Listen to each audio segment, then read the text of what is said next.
오늘 하나님께서 우리에게 주시는 말씀은 누가복음 4장 1절에서 4절까지의 말씀입니다.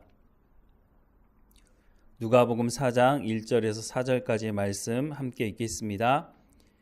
예수께서 성령의 충만함을 입어 요단강에서 돌아오사 광야에서 40일 동안 성령에게 이끌리시며 마귀에게 시험을 받으시더라. 이 모든 날에 아무것도 잡수시지 아니하시니 날수가 다함에 줄이신지라. 마귀가 이르되 내가 만일 하나님의 아들이거든 이 돌들에게 명하여 떡이 되게 하라. 예수께서 대답하시되 기록된 바 사람이 떡으로만 살 것이 아니라 하였느니라. 아멘. 예수님께서 세례를 받으시고 성령의 충만함을 입고 40일 동안 광야에서 성령과 함께 하셨습니다. 그리고 성령에 이끌리시어 마귀에게 시험을 받으십니다. 첫 번째 시험은 먹는 것과 관련된 시험이었습니다. 1절부터 4절 말씀을 다시 보면 예수께서 성령의 충만함을 입어 요단강에서 돌아오사 광야에서 40일 동안 성령에게 이끌리시며 마귀에게 시험을 받으시더라. 이 모든 날에 아무것도 잡수시지 아니하시니 날수가 다함에 줄이신지라. 마귀가 이르되 내가 만일 하나님의 아들이거든 이 돌들에게 명하여 떡이 되게 하라. 예수께서 대답하시되 기록된 바 사람이 떡으로만 살 것이 아니라 하였느니라 라고 말씀하십니다. 예수님께서 40일을 금식하셨으니 어쩌면 너무나 당연한 시험이었는지도 모르겠습니다. 그러나 예수님께서 받으신 시험은 창세기 3장부터 시작된 마귀의 시험에도 등장하는 내용이고 요한일서 2장에도 소개되고 있는 시험입니다. 즉 모든 시대 모든 사람에게 동일하게 마귀가 시험하는 시험이라고 하는 것입니다. 창세기 3장 6절 말씀에 보면 여자가 그 나무를 본즉 먹음직도 하고 보암직도 하고 지혜롭게 할 만큼 탐스럽기도 한 나무인지라. 여자가 그 열매를 따먹고 자기와 함께 있는 남편에게도 주매 그도 먹은지라 라고 말씀합니다. 예수님께서 받으신 첫 번째 시험과 관련된 말씀은 먹음직도 하고 라는 말씀입니다.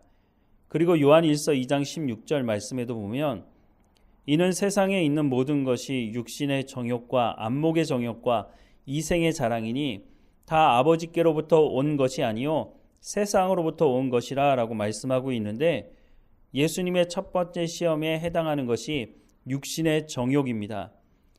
예수님은 모든 사람이 당하는 시험을 받으셨고 이 시험을 어떻게 이길 수 있는지를 보여주시고 있는 것입니다. 이 육신의 정욕, 먹음직도 한 돌들에게 명하여 떡이 되게 하라는 시험을 어떻게 이길 수 있습니까? 사람이 떡으로만 살 것이 아니라고 답을 하고 계십니다. 이 말씀은 신명기 8장 3절의 말씀을 인용하신 것입니다. 너를 낮추시며 너를 줄이게 하시며 또 너도 알지 못하며 내 조상도 알지 못하던 만나를 내게 먹이신 것은 사람이 떡으로만 사는 것이 아니요 여호와의 입에서 나오는 모든 말씀으로 사는 줄을 내가 알게 하려 하심이니라 라고 말씀하고 있습니다. 이스라엘 백성들이 40년 광야 삶을 살면서 굶주려 죽은 사람이 없었습니다. 그것은 하나님께서 만나를 내려주셨기 때문인데 그 만나는 먹어서 육체의 배부름을 위해서 주시는 것이기도 하지만 매일매일 내려주시는 것이었습니다. 안식일을 앞두고 이틀치를 거두는 것 외에는 매일마다 하루 먹을 양을 거두라고 말씀합니다. 그것은 하나님께서 주시는 말씀대로 순종해야만 광야에서 살아남을 수 있다는 것을 훈련시키고 말씀해 주시는 것이었습니다. 즉 하나님 말씀에 순종하라는 것입니다. 그래야 우리가 먹는 것에 지배를 당하지 않고 육신의 정욕을 따라서 살지 않을 수 있다는 것입니다. 어떻게 육신의 정욕을 이길 수 있다고 말씀합니까? 하나님의 말씀을 먹어야 된다는 것입니다. 이 부분에 대해서 예수님께서 마태복음 6장에 이렇게 말씀을 하십니다. 마태복음 6장 19절부터 34절까지 말씀입니다. 너희를 위하여 보물을 땅에 쌓아두지 말라. 거기는 좀과 동록이 해하며 도둑이 구멍을 뚫고 도둑질하느니라. 오직 너희를 위하여 보물을 하늘에 쌓아두라. 거기는 좀이나 동록이 해하지 못하며 도둑이 구멍을 뚫지도 못하고 도둑질도 못하느니라. 내 보물이 있는 그곳에는 내 마음도 있느니라. 눈은 몸의 등불이니 그러므로 내 눈이 성하면 온 몸이 밝을 것이요 눈이 나쁘면 온 몸이 어두울 것이니 그러므로 내게 있는 빛이 어두우면 그 어둠이 얼마나 더하겠느냐. 한 사람이 두 주인을 섬기지 못할 것이니 혹 이를 미워하고 저를 사랑하거나 혹 이를 중히 여기고 저를 경히 여김이라. 너희가 하나님과 재물을 겸하여 섬기지 못하느니라. 그러므로 내가 너희에게 이르노니 목숨을 위하여 무엇을 먹을까 무엇을 마실까 몸을 위하여 무엇을 입을까 염려하지 말라.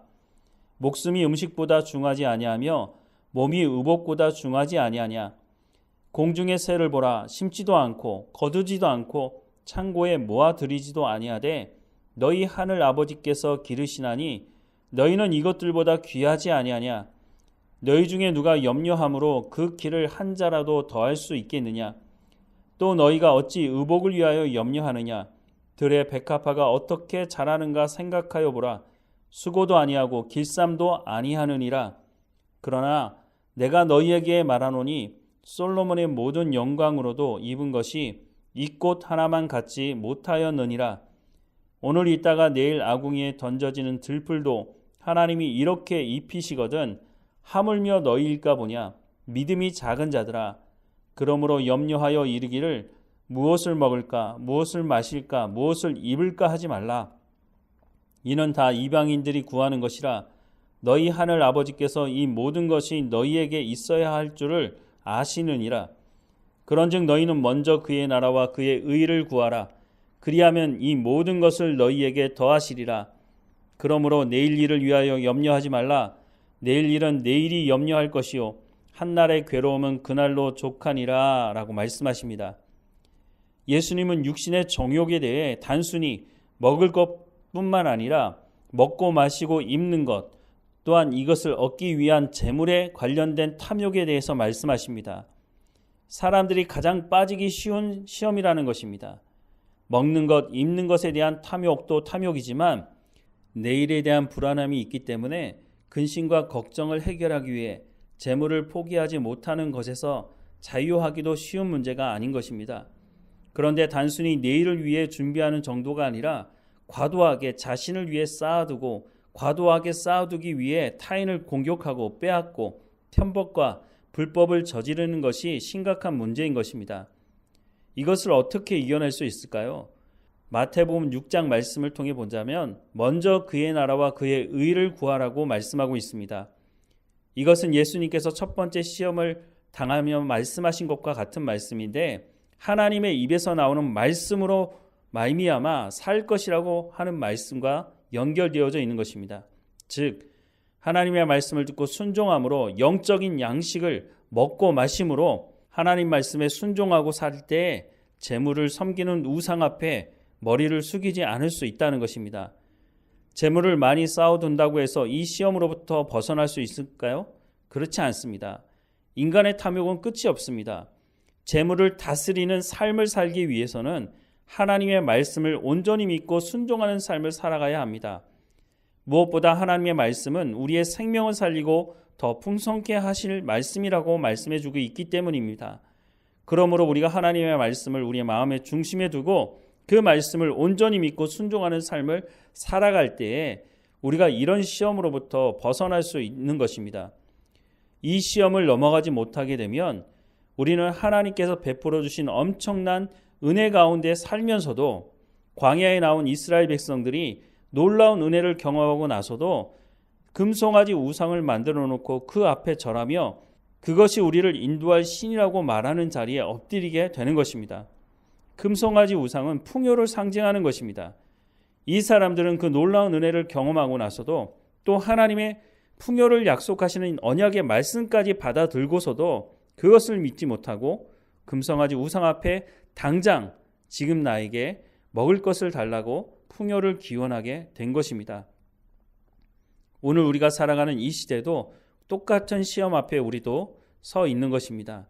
우리가 이때에 돌을 떡으로 만들려고 하는 마귀의 그 시험 앞에서 우리가 담대하게 이 시험을 뿌리칠 수 있는 것은 하나님의 언약의 말씀을 붙드는 것입니다. 그래서 예수님께서 사람이 떡으로만 사는 것이 아니라고 말씀해 주시는 것입니다. 하나님께서 약속하신 이 약속의 말씀, 거룩하신 하나님의 말씀을 온전히 붙들고 의지하며 하나님의 말씀은 성취된다고 말씀하시니 이 약속의 말씀을 온전히 붙들고 하나님 앞에서 떡을 위해 사는 것이 아니라 하나님의 말씀에 헌신함으로 하나님의 나라와 하나님의 의를 이루어가는 우리의 삶이 되기를 주님의 이름으로 축원합니다. 기도하겠습니다. 사랑하는 하나님, 우리가 살아가는 이 시대 가운데 하나님의 말씀을 가지고 살아가는 그리스도인으로 살아갈 수 있도록 은혜를 허락해 주옵소서. 우리에게도 동일하게 돌을 떡으로 만들려고 하는 유혹 속에서 시험을 받으며 살 때가 있습니다. 그때에 내 보물이 있는 그곳에 내 마음도 있다고 말씀하시니 우리가 물질에, 우리가 풍요의 마음을 두고 살아가는 것이 아니라 하나님을 온전히 섬기는 하나님의 백성으로서 살아갈 수 있도록 은혜를 허락해 주옵소서. 한 사람이 두 주인을 섬길 수 없다고 말씀하시니 우리는 오직 하나님을 주인으로 섬기며 하나님의 말씀에 순종함으로 만나를 내려주시는 그 하나님의 은혜에 감사하며 하늘을 바라보며 위로부터 오는 지혜를 가지고 살아가는 우리의 삶이 될 수 있도록 은혜를 허락해 주옵소서. 사람이 떡으로만 살 것이 아니라고 말씀하시니 하나님의 말씀으로 영적인 풍요를 누리며 하나님과 동행하며 살아가는, 그래서 마귀가 시험을 걸어올 때 단호하게 하나님의 말씀으로 대적하며 하나님의 나라를 이루어가는 삶이 될 수 있도록 은혜를 허락해 주옵소서. 오늘도 우리 가운데 맡겨진 모든 일에 충성을 다할 수 있도록 하나님 우리에게 지혜와 명철과 총명을 허락해 주시고 건강함을 허락해 주시고 우리의 삶을 통해서 하나님의 나라가 확장되어질 수 있도록 은혜를 허락해 주옵소서. 몸이 연약한 성도들을 하나님 붙들어 주시고 강건해질 수 있도록 하나님 인도해 주시며 우리의 자녀들 어느 곳에 있든지 하나님 만나 주시고 말씀해 주셔서 우리에게 베푸신 그 놀라운 은혜를 그들도 함께 공유하며 누리게 하시고 하나님이 누구이신지를 알아가게 하셔서 우리보다 갑절의 믿음을 가지고 살아가는 우리의 자녀들 될 수 있도록 하나님 붙들어 주옵소서. 오늘도 하나님께서 우리와 함께 하시고 우리를 인도하실 것 감사하며 예수 그리스도 이름으로 기도드립니다. 아멘.